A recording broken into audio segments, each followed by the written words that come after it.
What's good, YouTube, and happy Super Bowl Sunday. Today I'm going to drop a quick video for you guys on how to invest out of state. Before we get into the video, don't forget to like, comment, subscribe, share this video with someone who can get some value from it. We're on our way to 100 subscribers. So into the video, how to invest out of state. So you saved up some money, you're looking to buy a property, and maybe the market that you're in is a expensive market. Maybe you live in New Jersey, New York, California, an expensive market, and maybe buying a property investment or otherwise may not be exactly as feasible as you would like it to be in your area because the prices are high and you want to invest somewhere where you can get the best return for your money, or you're looking for cash flow, and in order to get the best cash return for your money, you're going to have to invest out of state because your state doesn't have the option for you. So what you want to do is do some research.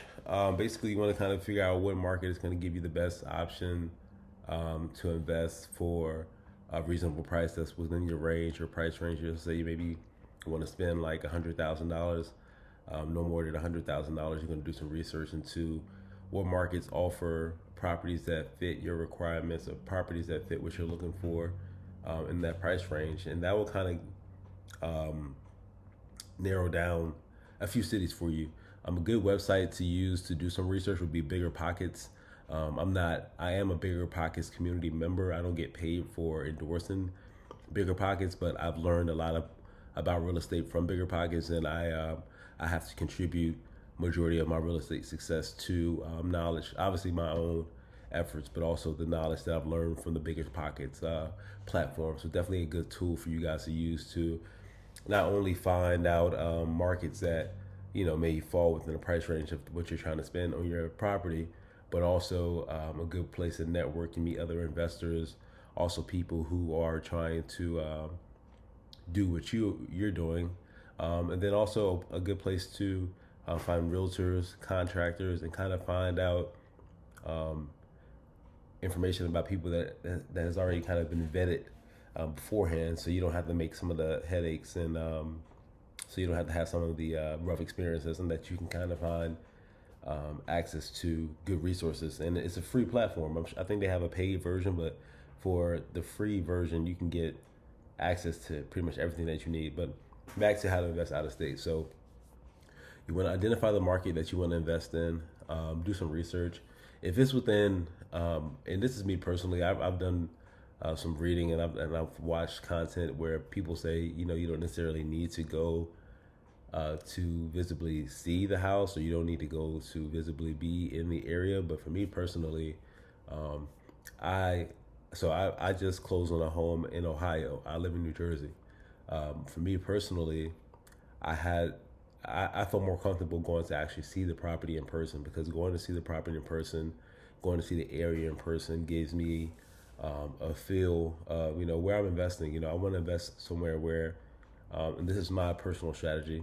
It seems to work well for me so far, but within reason. And I'm not talking about 100% everything to my liking, but when I find properties, I look for properties that I can see myself living in, and I feel like I have a decent enough. I'm trying to figure out the best way to say this. I feel that I have a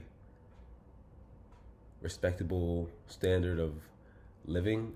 So I think that the places that I choose to live in are going to be good places, and they tend to have been good places that I've chosen. And then also it's been reflected in my returns in my real estate investing career. All the properties that I purchased so far have all increased in value significantly just within 1 or 2 years, without any major work being required. It's just simply choosing a good area, a good location, and getting the properties rented out, or making them more attractive with minor cosmetic improvements, maybe just a little bit of landscaping and things like that. So anyway, so basically you want to find out a good area. Excuse me. You want to find a good area that is within your price range. And honestly, I'm not even going to make this sound like too complicated. After that, it's pretty much the same thing that you would do in your own state. you're gonna go through the pre-approval process. You're gonna submit your application, get the pre-approval, and if you can, I would say hey, go look at the properties. Schedule a weekend or schedule some time where you can go out there and with a realtor take your pre-approval and go see the properties that you're potentially going to invest in out of state. If you're not going to be able to go out there, I would say, man, find out as much information as you possibly can. Maybe like even through the Bigger Pockets platform, you can meet a like out of state investor friendly agent, and they can maybe take photos and things like that of the houses in the area for you to give you as much information as you possibly can get to feel more comfortable in making a buying decision. So, but again, if you're within like 6 hours or within a reasonable time frame, just go out there and check them out. Go see the houses, do the process like you normally would if you were in your own city. You're gonna go through the houses. You're gonna kind of do your due diligence of the area. Maybe speak with your property manager ahead of time, because you're gonna want a property manager if you're gonna be out of state. You're gonna want to, and again, you can be a property manager through the Bigger Pockets platform as well. They're gonna be vetted. You also can use as a property manager website. I'll find a link. I can't think of it now, but it's like a national website that gives you like basically like accredited property managers in the area that you look to invest in.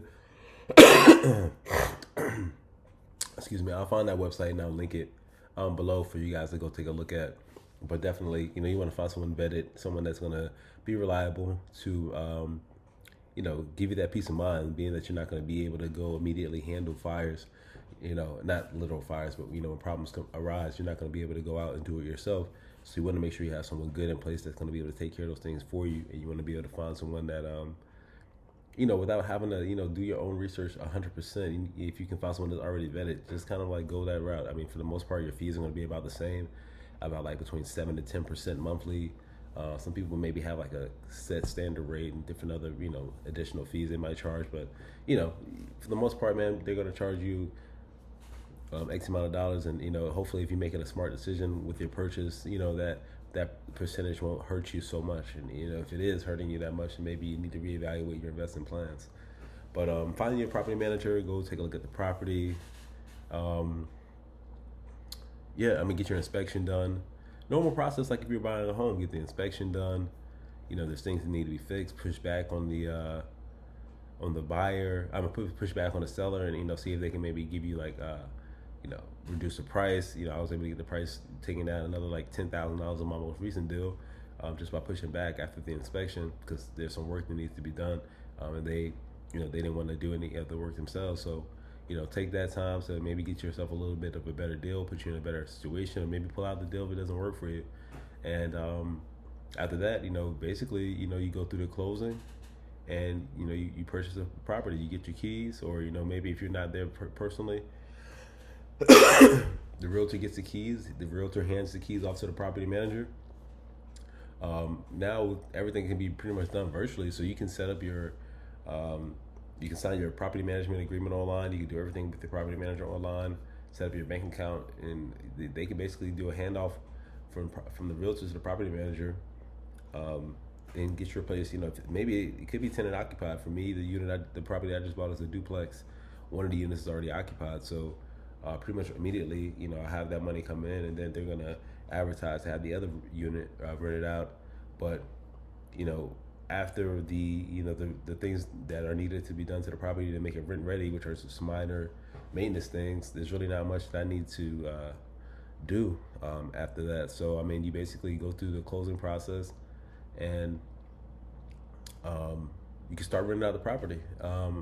Sorry if that wasn't like as detailed as you guys wanted. Let me know if there's anything I really left out that you think would be of value that you need to know when investing out of state. But just to kind of summarize it, I would say the biggest things you want to do if you're looking to invest out of state, vet the area, vet the city, do your research. I don't feel like you can ever do too much research on, what you're, where you're trying to invest, because you need to know what area you're getting into. You need to know if it's going to be a good area. Oh, also I would recommend only investing in areas, and we can talk about this maybe in another video, but only investing in areas that are C or better. C level areas are better. Just thinking about it like when you're in school, A, B, C, D, E, F, You know what I mean? So you want to invest in areas, and you can find online, or maybe a realtor. If you're fortunate, you can have a realtor that actually has like a map in the area that you're looking to invest in that will tell you the areas that are like C or better. You only want to invest in those areas, just to save yourself headache, and we can talk about that more in another video. But that's definitely something you want to do. So research the city, research the areas that you're going to invest in. Make sure the numbers make sense. If you can, go take a look at the city, get a feel for it, get a feel for the area you're going to invest in. Inspection, put the offer in, connect with the property manager if you haven't already.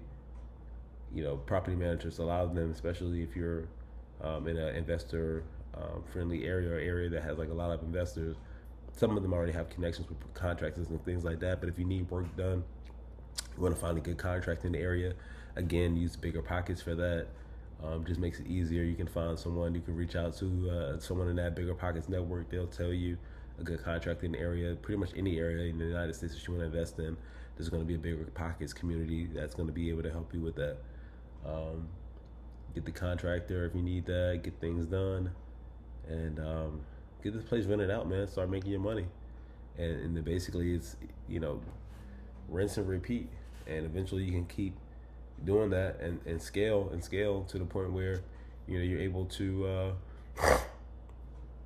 have the real estate portfolio that you want. So, you know, this is my first property so far for 2024.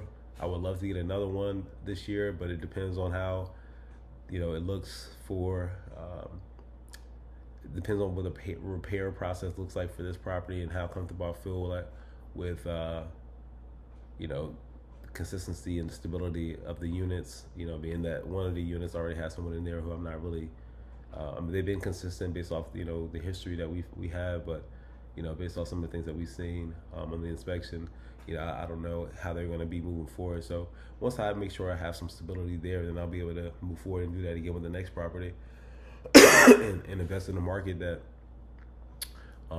is not home for me, and it is, you know, a few states away, but I can feel comfortable doing it, and it allows me to scale quicker because I don't have to spend as much money as I would if I was to buy a property in my home state. But I hope this video helps.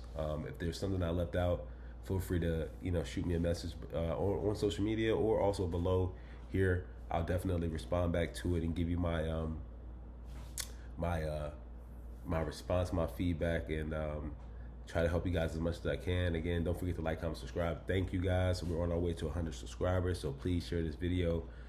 Let me know what you think about it, and until next time, peace.